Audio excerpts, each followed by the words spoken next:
So this video is only going to be covering 2 episodes this time around, which may not seem like a lot, but I do think there is plenty to talk about between the two of them.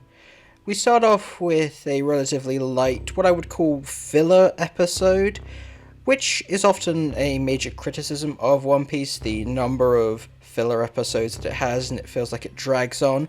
But at least in this case, I do like this episode, and it was a nice break from the main ongoing stories and having a big multi-episode plot. It was just fun to see this little side adventure with low stakes for the main characters, as well as seeing them all start to bond and find their role within the crew.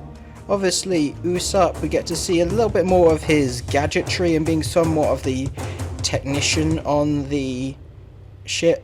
And considering the Going Merry was a gift from Kaya, he is the one who is the most connected to it and has the most affection for the Going Merry.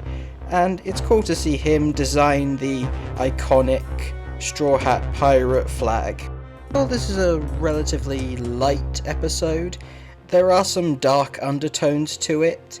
We're focusing on a character called Gaiman, who the crew discover on an island populated by these bizarre animals, who had spent 20 years trying to get his hands on a group of treasure chests, but unfortunately got trapped inside one himself, and has been stuck in it so long that it's basically reshaped his entire body. He's a bit of a comic character, but the undertone of being sort of misplaced physically and stuck inside a chest for so long gives me this really claustrophobic ick, which kind of took me out of the story. It is a nice, sweet story about how he wastes his life reaching for these chests which are ultimately empty, but found that he had got a new treasure, that being these animals, but it doesn't take away from the fact I am somewhat off-put by the fact that he's never going to be able to get out of that chest because he'll die. It's weird. Following on from this, we explore Zoro's backstory, where we get to see that his dream to become the greatest swordsman started off as little more than a childish fantasy he didn't take too seriously, but when he is bested by the daughter of a dojo leader, Kuina, he is driven to obsession to beat her after feeling somewhat humiliated by her. This is an interesting angle to take Zoro, the fact that he has a degree of misogyny in his personality which occasionally pops up.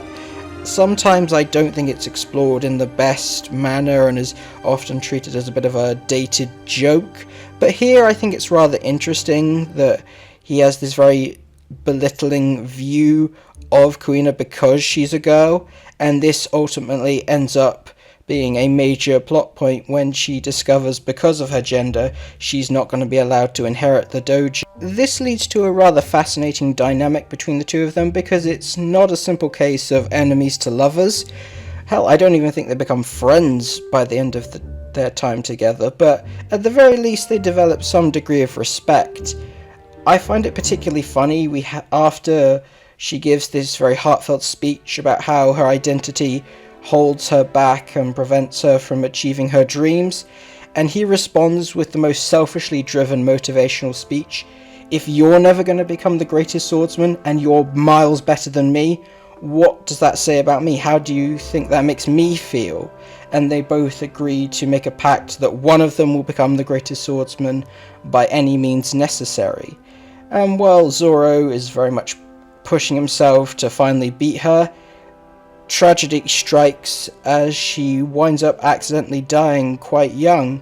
I've seen some debate about whether or not her death was an accident or self-induced. Personally, I prefer if it was an accident, because the idea of the two of them being very much driven to meet their goals only for some unforeseen outside circumstance to take it away from them is a lot more emotionally impactful in my opinion. And it helps Zoro to be somewhat humble and reassess his need to prove himself out of jealousy, and instead choosing to become the greatest swordsman in her memory.